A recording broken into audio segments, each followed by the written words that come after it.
How to edit photos like meme tweets in iPhone. To get started, first of all go ahead and open up the Photos application on your phone.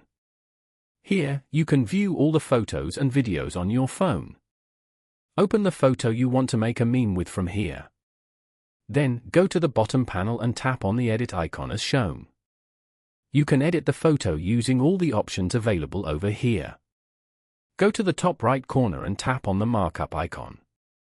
Once you tap the markup icon, a toolbar with various tools will appear.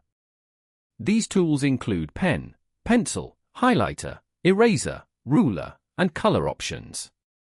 Go to the bottom right corner and tap on the plus button. From here, you can add shapes, signatures, and other elements. Tap on Add Text. As you can see, you can now add a text on this photo. Once you're done, tap on the tick icon at the top right. Following these steps, you can easily edit photos like meme tweets in iPhone.